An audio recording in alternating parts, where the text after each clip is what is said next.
किसी भी विषय को अगर हम समझते हैं तो सबसे पहले एक चीज को ध्यान में रखना चाहिए कि उस शब्द का मतलब हमें समझ में आना चाहिए कि उस शब्द का आखिरकार मतलब क्या है।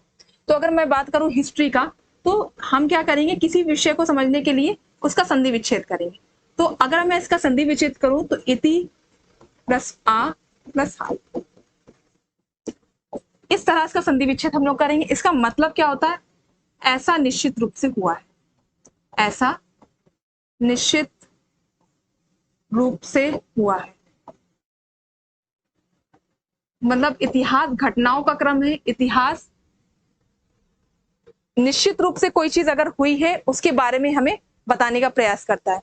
अच्छा, अगर इतिहास की बात करें तो इतिहास शब्द को सबसे पहले किसने यूज किया, तो जो शब्द है इतिहास वो दिया है हेरोडोटस ने। नाम आपने सुना होगा, इतने फादर ऑफ हिस्ट्री भी कहते हैं। ये यूनान के थे, यूनान के अच्छे और प्रसिद्ध भूगोलवेत्ता रहे हैं। तो इन्होंने इस शब्द को गढ़ा और इतिहास के बारे में बताने का, या इतिहास शब्द से हमें रूबरू करवाया। अगर हम लोग हिस्ट्री की बात करते हैं तो हिस्ट्री को हम लोग 3 पार्ट में डिवाइड करके पढ़ते हैं। आप लोगों को पता है हुआ कि कौन कौन से वो भाग हैं। सबसे पहले हम लोग प्राचीन भारत की बात करते हैं, फिर मध्यकालीन भारत की, फिर आधुनिक भारत की। ठीक है, ये 3 पार्ट हैं जिस पर हम लोग विशद विश्लेषण करेंगे। ठीक है, ये 3 चीजें, इसे समझ में आ गया इतिहास क्या है, किन शब्दों से मिलकर बना है, जन्मदाता कौन थे, और इतिहास में ये 3 पार्ट के बारे में हम लोग चर्चा करेंगे। सबसे पहले चर्चा का विषय हमारा रहेगा प्राचीन भारत। हम सबसे पहले किसके बारे में चर्चा करेंगे, प्राचीन भारत के बारे में चर्चा करेंगे। ठीक है, तो आइए जानते हैं क्या चीजें हैं।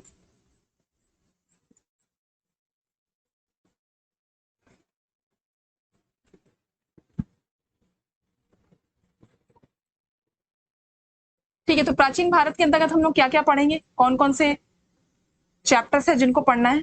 ठीक है, इससे पहले मैं आपको एक चीज बता दूं कि इतिहास में को हम समझने के लिए एक कॉन्सेप्ट मैं आपको आज बता रही हूँ, उसको आप ध्यान से देखिएगा कि इतिहास को हम 3 पार्ट में डिवाइड करते हैं। सबसे पहले बोलते हैं प्रागैतिहासिक काल। क्या बोलते हैं, प्रागैतिहासिक काल। दूसरा काल है आद ऐतिहासिक काल।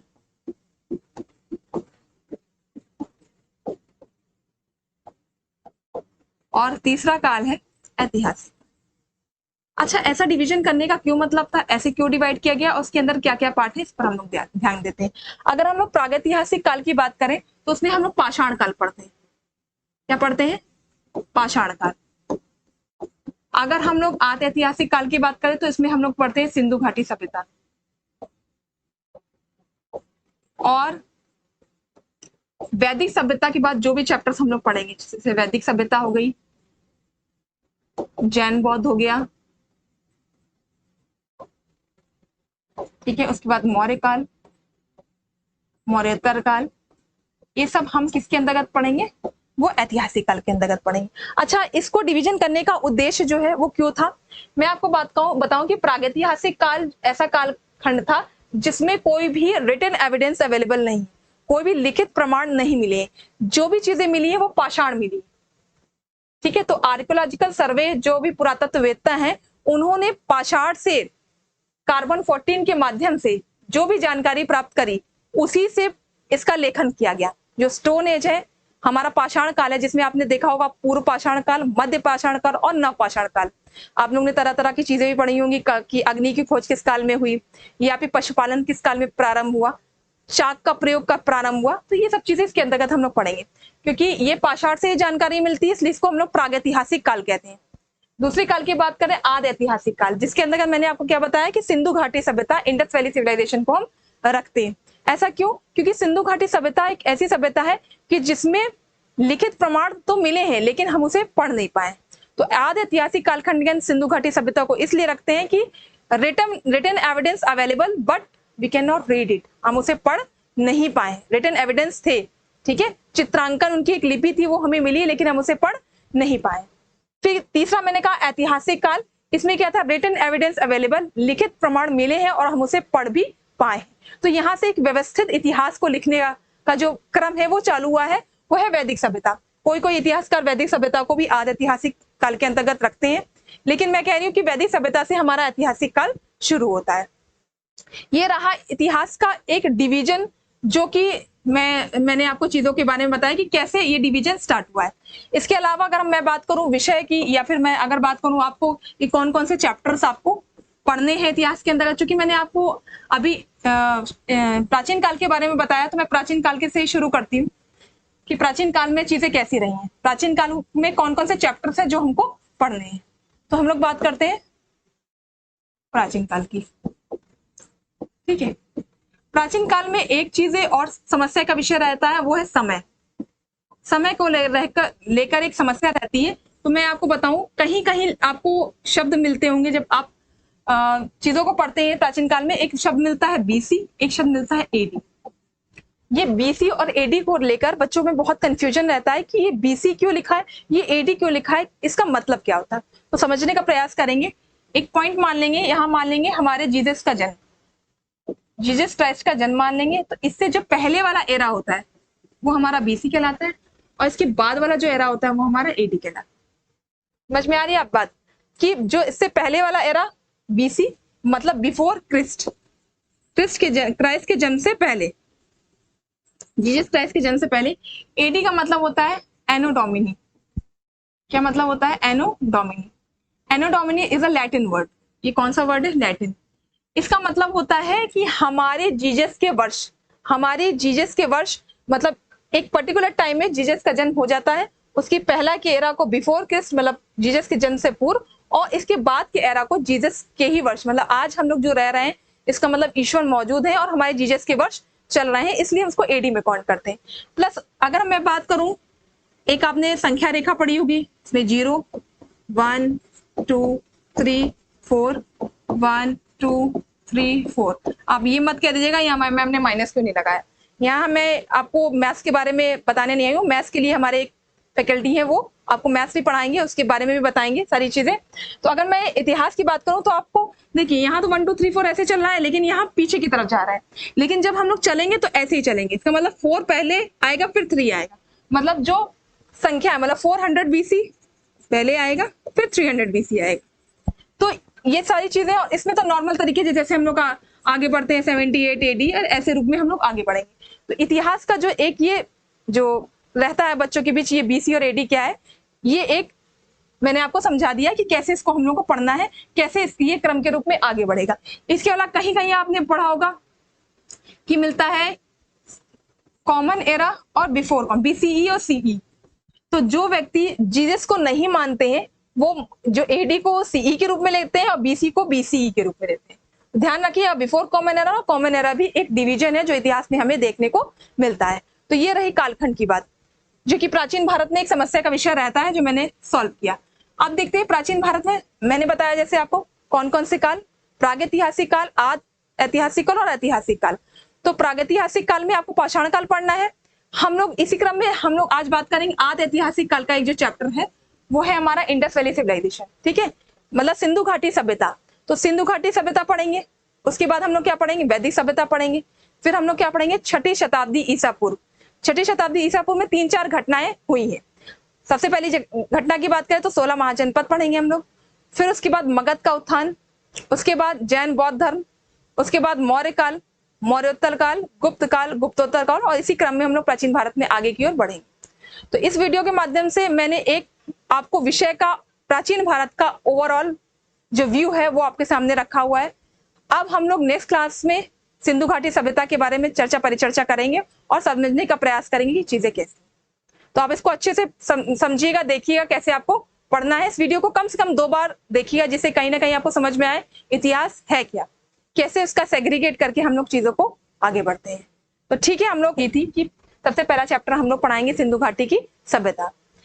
उसके बाद हम लोग वैदिक संस्कृति की ओर आगे बढ़ेंगे, बौद्ध धर्म, जैन धर्म ये पढ़ेंगे। फिर मौर्य वंश, गुप्त वंश, हर्षवर्धन काल, राजपूत काल, ये आपको कहीं ना कहीं या फिर इससे यहां तक सेग्रीगेट कर सकते हैं, यहां तक सेग्रीगेट कर सकते हैं। यहां तक हम लोग एंशिएंट हिस्ट्री में पढ़ेंगे, मतलब प्राचीन भारत में हम लोग यहां तक की चीजों को पढ़ेंगे। ठीक है, एंशिएंट हिस्ट्री। उसी क्रम में ये जो है आपके मिडिवल और मॉडर्न ही चैप्टर्स है, इसको भी हम लोग धीरे धीरे आगे की ओर, जैसे जैसे हमारी गाड़ी, हमारी क्लास आगे बढ़ेगी और हम चीजों को करते हुए चलेंगे। ठीक है, आज हमारा चैप्टर है सिंधु घाटी की सभ्यता, जिसको हम लोग बोलते हैं इंडस वैली सिविलाइजेशन, मतलब आईवीसी। क्योंकि मैं ज्यादातर आईवीसी शब्द का प्रयोग करती हूँ, तो आप समझ जाइएगा कि मैं इंडस वैली सिविलाइजेशन के बारे में बातचीत कर रही हूँ। अगर मैं सिंधु घाटी सभ्यता के बारे में बातचीत करूं, तो सिंधु घाटी की सभ्यता, ये मैप है इंडिया का, ठीक है। अब ये सिंधु घाटी की सभ्यता का जो सबसे प्राइम एरिया है वो ये रहा है, ये सबसे प्राइम एरिया रहा है इंडस वैली सिविलाइजेशन का, ठीक है। अब सिंधु घाटी सभ्यता के बारे में अगर मैं आपको कहूं, तो इसको प्रथम नगरी सभ्यता कहते हैं। क्या कहते हैं? प्रथम नगरी सभ्यता। सिंधु घाटी सभ्यता को प्रथम नगरी सभ्यता के रूप में संबोधित हम करते हैं। अच्छा, क्यों हम इसे प्रथम नगरी सभ्यता कहते हैं? इसके बहुत सारे कारण हैं, बहुत सारे इसके विशेषताएं हैं, जिसकी वजह से हम लोग कह सकते हैं कि एक प्रथम नगरी सभ्यता के रूप में सामने आई है। बहुत सारे पॉलिटिकल रीजन रहे हैं, बहुत सारे सोशल रीजन रहे, अर्थात राजनीतिक कारण रहे हैं और सामाजिक कारक रहे हैं, कुछ आर्थिक कारक रहे हैं, कुछ सांस्कृतिक कारक रहे हैं। इस वजह से हम इसे कह सकते हैं कि ये फर्स्ट सिविलाइजेशन थी। साथ साथ में आपने देखा होगा यहाँ पे एक अच्छी जल निकास प्रणाली थी। जल निकास प्रणाली के अलावा आप इसमें देखेंगे कि ये लोग हाइजीन पर बहुत ध्यान देते थे, ठीक है। तो ऐसी कुछ विशेषताएं हम जैसे पढ़ते चलेंगे, मैं बताते चले जाऊंगी कि प्रथम नगरी सभ्यता क्यों कही जाती है, ठीक है। वो हम लोग धीरे धीरे जब पढ़ेंगे तो चीजें करना शुरू कर देंगे। अगर हम लोग देखें, सबसे पहले लिखा है 2400 से 1700 बीसी।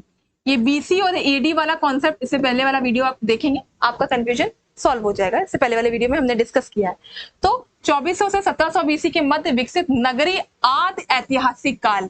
मैंने आपको कल पढ़ाया था कि डिवीजन बताया था ना, प्रागैतिहासिक काल, आदि ऐतिहासिक काल और ऐतिहासिक काल। आप पिछला वीडियो देखिए, समझ में आ जाएगा कि ये 2400 से 1700 बीसी के मध्य ये आदि ऐतिहासिक काल और कांस्य युगीन सभ्यता के नाम से जाना था। कांस्य युगीन सभ्यता इसलिए कहा जाता है क्योंकि यहाँ पे आपको कांसे का यूज मिलेगा, ठीक है। अब सभ्यता का ये भी एक मापदंड है कि आप कोई ना कोई मेटल मिल रहा है कि नहीं, तो यहाँ पे इसे कांस्य युगीन सभ्यता भी कहते हैं, ठीक है। मुख्य निवास क्या थे? द्रविड़ और भूमध्यसागरी। अब एक रहता ना, इंडस वैली सिविलाइजेशन में जो लोग रहते थे वो कौन थे, वो किस नस्ल के थे? तो क्या कह सकते हैं कि मुख्य निवास किसका किसका था? द्रविड़ और भूमध्यसागरी, ठीक है। अब देखिए, चूंकि स्थल ऑल ओवर इंडिया में मिले हैं, देखो ज्यादातर जो स्थल है इंडस वैली सिविलाइजेशन के, वो कहाँ कहाँ मिले हैं? इंडिया में मिले हैं, पाकिस्तान में मिले हैं और अफगानिस्तान में मिले, ठीक है। तीन ही एरिया अफगानिस्तान में, जिसके बारे में आगे मैं बताऊंगी, ठीक है। तो इंडिया, पाकिस्तान और अफगानिस्तान में इसके स्थल मिले। तो जो स्थल है उनके बारे में देखेंगे, एक एक स्थल कौन कौन से प्रमुख स्थल हैं। उत्खनन करता मतलब किस जो आर्कियोलॉजिस्ट है उन्होंने इसका उत्खनन किया है, किस नदी के किनारे। क्योंकि ये जो जितनी भी इनकी जो सभ्यता है, जो मैंने कहा ना प्रथम नगरी सभ्यता, तो एक बहुत बड़ा कारण है कि जो नगरी सभ्यता है वो इसको रिवेरियन सिविलाइजेशन भी कहते हैं। मतलब नगरी सभ्यता का एक मापदंड है कि इनके जितने भी नगर है वो आपको कहाँ मिलेंगे? नदियों के किनारे। क्योंकि नदियों के किनारे मिलने से वाटर रिसोर्स आपको आराम से मिल जाएगा, आप जल की प्राप्ति कर सकते हैं, आप क्या कर सकते हैं? अच्छे से कृषि कर सकते हैं, ठीक है। तो ये ज्यादातर इनके जो नगर है वो आपको नदी के किनारे ही मिलेंगे, इसलिए इसको रिवेरियन सिविलाइजेशन भी कहते हैं। तो सबसे प्रमुख स्थल की बात करें तो सबसे बड़ा स्थल है हड़प्पा। लिखा ना 1991, 1921 में इसको क्या किया गया? इसका उत्खनन कराया गया। उत्खनन करता कौन थे? दयाराम साहनी। किस नदी के तट पर है? रावी नदी के तट पर है। स्थिति कहाँ है? पाकिस्तान में। मैंने आपको बताया ना, 3 एरिया में आपको पूरा IVC, Indus valley civilization, Sindhu घाटी सभ्यता मिल जाएगी। तो ये पाकिस्तान जिले में, ठीक है। दूसरा प्रमुख स्थल हमारा है मोहनजोदड़ो। मोहनजोदड़ो मूवी भी आई थी, ठीक है, लेकिन वो उस मूवी से आपको पूरा इतिहास के बारे में जानकारी नहीं मिलेगी। खैर, वो तो एक अलग मुद्दा है। मोहनजोदड़ो जो है वो राखलदास बनर्जी ने खोजा था। ये सिंधु नदी के तट पर है और ये भी कहाँ पे? पाकिस्तान में। अच्छा, फिर रोपड़ की बात करें, रोपड़ एक स्थल है। यज्ञदत्त शर्मा ने इसी खोज की थी। कहाँ है? सतलज नदी के तट पर। कहाँ है? पंजाब में। फिर लोथल की बात करें, एसआर राव ने खोज की थी। कहाँ है? भोगवा नदी के तट पर। कहाँ पे है? गुजरात में। फिर आगे बढ़ते हैं, कालीबंगा बहुत अच्छा स्थल है, बीबी लाल ने की थी, खग्गर नदी के तट पर है और कहाँ है? राजस्थान में। फिर रंगपुर, ठीक है, अभी मैं बताऊंगी रंगपुर में किस किस चीज के साक्ष्य मिले हैं। तो 2 व्यक्ति थे, वत्स और रंगनाथ राव। किस नदी के तट पर है? मादा नदी के तट पर है। कहाँ पे है? गुजरात में। नेक्स्ट है आलमगीरपुर, ठीक है, आलमगीरपुर है, यज्ञदत्त शर्मा है, हिंडन नदी के तट पर है, उत्तर प्रदेश के मेरठ जिले में। फिर अगर हम बात करें धौलावीरा की, तो धौलावीरा विष्ट ने की थी, इसका रिवर नहीं है, और ये कहाँ है? गुजरात के कच्छ में। फिर बनावली की बात करें, विष्ट ने की थी, कहाँ पे है? हरियाणा में।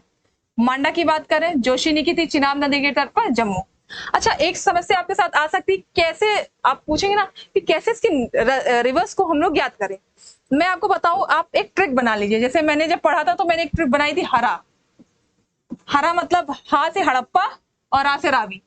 तो मुझे जब भी हड़प्पा वाला रहता किस नदी के तट पर, तो हरा याद आ जाता, तो मैं क्या दे रावी नदी के तट पर, ठीक है। फिर मैंने जैसे मोहनजोदड़ो को याद किया तो ना मास, ठीक है मास मतलब मोहनजोदड़ो कहाँ पे? सिंधु नदी के तट पर। ऐसे आप अपनी सुविधा अनुसार ट्रिक बना के इनके नदी के जो है याद कर सकते हैं। एरिया पूछा जाता है, नदी पूछी जाती है। अच्छा, अब सबसे बड़ी समस्या है कि जो इंडस वैली सिविलाइजेशन है, कि कहां तक वो सिविलाइजेशन क्या था? फैला हुआ था। किस किस एरिया में वो सिविलाइजेशन हमें मिलता है, ये या कौन ऐसा एंडिंग एरिया है इसके बाद सिविलाइजेशन के साक्ष्य नहीं मिलते। तो ये बहुत अच्छे से यहाँ पे इस डायग्राम के थ्रू आपको दिख रहा होगा कि जो उसका, हाँ, इंडस वैली सिविलाइजेशन का जो उत्तरी भाग है, मतलब उत्तर भाग में मांदा एक जगह है जो कि कहाँ है? जम्मू कश्मीर में। किस नदी के तट पर है? वो चिनाब रिवर की। ये इसका उत्तरी भाग है। पूर्वी की बात करें हम लोग, वो हिस्सा कहाँ पे? आलमगीरपुर, मेरठ, यूपी में। रिवर की बात करें तो कौन सी रिवर है? हिंडन रिवर है, ठीक है। फिर अगर इसकी पश्चिम क्षेत्र की बात करें तो सुत्का गेंडोर है, कहाँ पे है ये? बलूचिस्तान, दाश नदी के तट पर। फिर बात करें दक्षिण भाग कहाँ पे है, तो दाइमाबाद, महाराष्ट्र, जो कि कहाँ पे? गोदावरी नदी के तट पर। तो कहीं ना कहीं ये जो इसके चारों एंडिंग पॉइंट दिए गए हैं, ये क्वेश्चन पूछा जाता है। सिंधु घाटी सभ्यता का पूर्वी स्थल कौन सा है, पश्चिमी स्थल, उत्तर कौन है, दक्षिण कौन है। कई बार पूछा गया है कि उत्तरी भाग मतलब पूर्वी भाग कौन सा है, तो आलमगीरपुर है, ठीक है। तो आपको ये सब देखने को मिलेगा। देखिए यहाँ पे बहुत अच्छे से डायग्राम के माध्यम से पूरा इंडस वैली, देखो मैंने आपको एक डायग्राम से बताया था ना कि इस एरिया को ज्यादा कैप्चरिंग करेगा वो। देखो आपने ये एरिया ये एरिया आप देखिए ज्यादा कैप्चरिंग किया हुआ, ठीक है। इसमें आपको हड़प्पा संस्कृति के बहुत अच्छे साक्ष्य देखने को मिलेंगे। अच्छा, अब एक एक करके हम उसकी विशेषताएं बताते हैं। जैसे मैंने कहा था सिंधु घाटी की सभ्यता की विशेषता है, इसको प्रथम नगरीय सभ्यता कहा जाता है। तो क्या कारण है, क्या विशेषता है? ग्रिड पद्धति। ग्रिड पद्धति क्या होता है? आपने देखा होगा हमारे जो सड़क बने होते हैं वो एक दूसरे को 90 डिग्री के एंगल में काटते हैं। हर ट्रैफिक वाला कहाँ खड़ा होता है? ये तो खड़ा होता है, ठीक है। तो 90 डिग्री के एंगल में काटते हैं, तो वही ग्रिड प्रणाली थी। वो ग्रिड प्रणाली कहाँ? इंडस वैली सिविलाइजेशन भी में हमें देखने को मिलती है। तो ये ग्रिड प्रणाली पर आधारित नगरीय सभ्यता थी, ठीक है। प्रमुख नगर मैंने बता दिया, मोहनजोदड़ो और हड़प्पा, ये प्रमुख नगर थे। अब ये दो भागों में विभाजित थे, ठीक है। पश्चिम की ओर दुर्ग और पूर्व की ओर निचला नगर। आप देखेंगे इनके नगरों की बात अगर हम करें तो देखो इन्होंने सेग्रीगेट कर रखा था। कैसे? एक था पश्चिमी भाग, एक था पूर्वी भाग। ये था पश्चिमी भाग और ये था पूर्वी भाग। पश्चिम की ओर ऊंचा, ये जो एरिया था ये कुछ ऊंचा था, ठीक है, ऊंचा था, और पूर्वी भाग थोड़ा नीचे था। तो पॉलिटिकल रूप से अगर हम देखें, राजनीतिक रूप से देखें, तो ऐसा कहा जाने लगा कि जो पश्चिमी भाग जो ऊंचा था, वहां पे शायद हो सकता है कि इस सभ्यता के कुछ एलीट वर्ग, जिसमें हो सकते हैं राजा हो सकते हैं, या फिर कोई जो भी एलीट वर्ग रहा होगा, वो कहीं ना कहीं ये पश्चिम भाग में रह रहा होगा। और ये पूर्वी भाग निचला था जहां कॉमन पीपल रहते थे। और धौलावीरा बनावली में दीवारों से घिरा हुआ एक टीला मिला है, और टीले भी वहां मिले हैं। सुव्यवस्थित जल निकास प्रणाली, मैंने आपको कहा था कि अच्छा आपको ड्रेनेज सिस्टम यहाँ पे मिलेगा, ठीक है। ये लोग बहुत हाइजीनिक थे, हाइजीन पर बहुत ध्यान देते थे। कैसे? हर घर में जो था वो एक नाली के द्वारा जुड़ा हुआ था। वो नाली एक मतलब एक पाइप के रूप में वो पानी जो है एक नाली में जाता था, और वो बहुत सारी नालियां जो नगर की थी वो एक मेन होल से कनेक्ट थी। और मेन होल में आपको मालूम है पत्थर लगा रहता था, पत्थर से वो मेन होल ढका रहता था, जिससे कि क्या ना हो, गंदगी ना हो या बीमारियां ना हो। इस तरह की चीजें भी आपको देखने को मिलेंगी। सड़कें सबकोट पर काटती हैं बता दिया। इसके अलावा देखो स्नानागार मिले हैं और अन्नागार मिले, ठीक है। मोहनजोदड़ो में स्नानागार मिला है, और एक मोहनजोदड़ो में सबसे बड़ा अनाज का गोदाम भी प्राप्त हुआ। 7वीं नर्तकी की मूर्ति कहाँ में मिली है? मोहनजोदड़ो में। कैसे कह सकते हैं स्नानागार और अन्नागार में देखो अन्नागार कैसे मिला है, एक गैलरी मिली है और यहाँ बहुत सारे क्या मिले हैं आपको, बहुत सारे आपको यहाँ पे मिलेंगे कमरे। तो क्या ये गैलरी मिली है और ये क्या मिले हैं, इसको बोलते हैं अन्नागार। अन्नागार आज के आप रिलेट कर सकते हैं आज की कोल्ड स्टोरेज से। आज आप देखिए एफसीआई कोल्ड स्टोरेज जैसे कि पीडीएस वगैरह चलता है, तो ये यहाँ पे अपने ग्रेन्स को क्या करते थे, स्टोर करते थे। तो ये अन्नागार था, यहाँ पे ग्रेन स्टोर करते थे, गैलरी के थ्रू अपना कमरे में आना जाना सारी चीजों को क्या करते थे, मैनेज करते थे। और चूंकि लिखा है स्नानागार, अच्छा स्नानागार का मतलब वहां पे क्या मिला है, स्नानागार is all about, if you are saying it's just like a swimming pool. आज के स्विमिंग पूल को आप रिलेट कर सकते हैं स्नानागार से। कैसा स्नानागार मिला, जरा डायग्राम से समझने का प्रयास करते हैं। एक ऐसा स्थल मिला है, ठीक है, ये ऐसा टाइप का कुछ मिला हुआ है, यहाँ से गंदा, एक तरह से साफ पानी आएगा, एक तरह से गंदा पानी निकलेगा, ये इसके अंदर व्यक्ति नहाएगा, उसके बाद उसके बगल में आपको कुछ रूम भी दिखते हैं कि यहाँ जाके आप फिर से नहाइए। और उसके बगल में कहीं कहीं किसी किसी स्थल में आप देखने को मिलेंगे कि हवन कुंड के साक्ष्य मिलते हैं, मतलब हवन भी किया जाता होगा। ये सारी चीजें हमें देखने को मिली। बंदरगाह के साक्ष्य लोथल में मिले। लोथल हमारा जो एरिया था वो यहाँ पर था, और लोथल जो था, लोथल ये ट्रेड सेंटर था, व्यापार का केंद्र था, चूंकि ये साइड में था, ठीक है। चूंकि हमने देखा है कि जो सिंधु घाटी सभ्यता है उनके जो व्यापारिक संबंध रहे हैं वो मेसोपोटामिया से रहे, या मेसोपोटामिया और सुमेरिया से रहे, ठीक है, मेसोपोटामिया और सीरिया से इनके व्यापारिक संबंध रहे। तो यहाँ से हम लोग क्या करते थे, ट्रेड करते थे। तो ये ट्रेड सेंटर लोथल में अभी आगे आपको बताएंगे। यहाँ पे आर्टिफिशियल डॉकयार्ड के साक्ष्य मिले। डॉकयार्ड वो स्थान होता है जहां पे जहाज अगर आपके बिगड़ गए तो वहां पे बनाए जाते हैं। जहाज का ठहराव, जहाज की मैकेनिज्म जो भी होती है वो डॉकयार्ड में होती है। तो डॉकयार्ड के साथ लोथल में से केवल इसलिए मिले कि जो मेसोपोटामिया, ये सुमेरिया से जो भी व्यक्ति आते थे ट्रेड करने भारत में, तो वो जब ट्रेड करते थे तो कहीं ना कहीं तो अपना जो है बैठने उठने के लिए कोई ना कोई कैंप बनाएंगे ना, तो कैंप वो लोथल में बनाते थे। और अगर उनका जहाज खराब हो गया है तो वहां पे वो क्या करते थे, बनवाते थे। तो लोथल एक प्रकार का स्टेइंग प्लेस था उन व्यापारियों के लिए। तो आपने देखा होगा लोथल में फारस की मुद्राएं मिलेंगी। क्यों मिलेंगी फारस की मुद्राएं? केवल इसीलिए मिली है वहां पे मुद्राएं क्योंकि वहां पे ट्रेड किसके साथ, हम लोग फारस के साथ या फिर मेसोपोटामिया के साथ करते थे। मेसोपोटामिया में जो मेसोपोटामिया है वहां पे एक वर्ड मिला है हिंडन, ठीक है। जो ये हिंडन वर्ड मिला है ये भी कहीं ना कहीं किसको रिलेट कर रहा है, सिंधु घाटी सभ्यता के व्यक्तियों से रिलेट कर रहा है। तो ये शब्द कुछ हमारे जो हमारी सेल खड़ी वगैरह है वो भी मोहनजोदारो में मिली है, तो ये कहीं ना कहीं सॉरी मेसोपोटामिया में मिली है। तो कहीं ना कहीं ये सारी चीजें हमें देखने को मिलती है। और क्या क्या मिला है, कृषि और पशुपालन के साक्ष्य कहाँ कहाँ मिले, तो जुते हुए खेत के प्रमाण कालीबंगा में मिले, ठीक है। प्रमुख फसल उस समय गेहूं और जौ थी, ठीक है। लोथल में जैसे मैंने बताया था डॉकयार्ड में मिला है, ट्रेड सेंटर था, और रंगपुर और लोथल दोनों में मिला के क्या मिले, चावल के साक्ष्य में मिले। बैल और भैंस एग्जिस्ट में थी। धार्मिक विशेषताओं की बात करें हम तो मंदिर नहीं मिला है, कोई ऐसा अवशेष नहीं मिला कि कोई ऐसा बिल्डिंग नहीं मिला जिसको हम लोग कह सकते हैं कि मंदिर है, ऐसा कुछ नहीं मिला वहां। इसके अलावा माता देवी या उर्वरता की देवी की पूजा करते थे वो लोग, इनके आपको साक्ष्य भी बहुत सारे मिले हैं। आप देखेंगे एक स्थल है वहां पे आपको एक महिला के पेट से निकला हुआ एक पौधा दिखेगा, तो उनको उर्वरता की देवी कहा जाता है, ठीक है। तो उर्वरता देवी की पूजा, माता देवी की पूजा करते थे। वृक्ष पूजा, चूंकि नेचर की ये लोग बहुत ज्यादा करीब थे तो वृक्ष पूजा या फिर नेचर की पूजा, शिव पूजा के प्रमाण मिले। पशुपतिनाथ की मोहरे मिली मोहनजोदारो में, ठीक है। उसके चारों ओर बाघ, हाथी, बाघ, गैंडा और भैंसा और 2 हिरण के साक्ष्य मिले। इसके अलावा देखा जाए शवदान प्रक्रिया, चूंकि वो भी एक सिविलाइजेशन के रूप में हम इसको संबोधित कर रहे हैं, तो शवदान प्रक्रिया भी होगी। तो अलग अलग शवदान थी। शवों को जलावन मोहनजोदारो में था, शवों को दफनाना हड़प्पा में था, युग में समाधियां लोथल और कालीबंगा में मिली। यातायात के साधन की बात करें तो लोथल और सुतकोटदा बंदरगाह था, यहाँ से ट्रेड हो रहा था। और बैलगाड़ी या भैंसा साड़ी के साक्ष्य मिले हैं, जिससे पता चलता है कि बैलगाड़ी या भैंसा गाड़ी वहां चलती थी। अगर व्यापार की बात करें, व्यापार जैसे मैंने आपको बताया, तो व्यापार होगा कैसे, तो व्यापार होगा मोहर का युद्ध मिला है, हड़प्पा की मोहर में एक श्रृंगी पशु मिला है, ठीक है। अधिकांशतः सेलखड़ी की मुद्रा थी, ठीक है।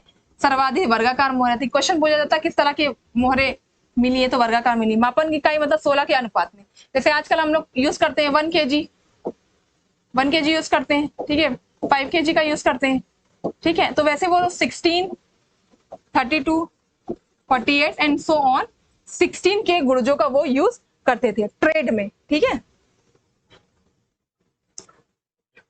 अब देखिए कुछ तथ्यों की अगर हम बात करें, महत्वपूर्ण तथ्य, तो हम लोग देखते हैं कि इतनी बड़ी सभ्यता जो है, जो मैंने कुछ जो एरियाज बताए हैं वहां पे वो इमर्ज हुई, तो ऐसा क्या कारण था कि सिंधु घाटी सभ्यता का विनाश हो गया। इतनी बड़ी सभ्यता, इतने सारे स्थल, और एक झटके में सभ्यता नष्ट हो सकती है। तो जितने भी इतिहासकार है, अब इनके बीच एक विवाद पैदा हो गया कि आखिर सिंधु घाटी सभ्यता इतनी जल्दी नष्ट कैसे हो गई। तो सभी इतिहासकारों ने इसका अलग अलग वर्णन किया है। किसी ने कहा है कि भूकंप आ गया था, किसी ने कहा बाढ़ के कारण, ठीक है, एक किसी ने कहा भूगर्भीय हलचल के कारण। तो क्या आपको लगता है कि इतनी बड़ी सभ्यता के नष्ट होने का सिर्फ एक कारण रहा हो? नहीं, जितने भी नगर हैं उनके साथ कुछ ना कुछ प्रॉब्लम हुई है, और कुछ कुछ प्रॉब्लम होते होते ये सभ्यता क्रमिक रूप से क्या हुई, नष्ट हुई। कोई सभ्यता एकदम से नष्ट नहीं होती, ठीक है। तो वही इसमें लिखा है कि सिंधु सभ्यता के विनाश का संभवतः कारण जो रहा है वो बाढ़ रहा है। कहीं कहीं मैं आपको बताऊं भूकंप भी रहा है, कहीं कहीं आपको मिलेगा एक बाढ़ मिलेगा, भूकंप मिलेगा। इसके अलावा मैंने कहा ना हलचल, भूगर्भिक हलचल, तो इस टाइप की चीजें हम देखने को मिलती है, ठीक है। एक क्वेश्चन है कि हड़प्पा मोहनजोदड़ो को एक विश्व समाज की जुड़वा राजधानी किसने कहा? तो पिगेट ने कहा है, ठीक है। हाँ, स्वतंत्रता प्राप्ति के बाद सर्वाधिक स्थल अगर खोजे गए तो गुजरात में खोजे गए, ठीक है। और ये पकी जो मिट्टी है इनको टेराकोटा बोलते हैं, ठीक है। तो टेराकोटा की जो मूर्तियां हैं वो भी कहीं देखने को हमें मिलती हैं। सबसे बड़ी साइट का नाम बोले तो राखीगढ़ी या मोहनजोदड़ो है, ये सबसे बड़ी साइट का नाम इसका है। इसके अलावा देखिए हर एक स्थल की अपनी कुछ विशेषता है।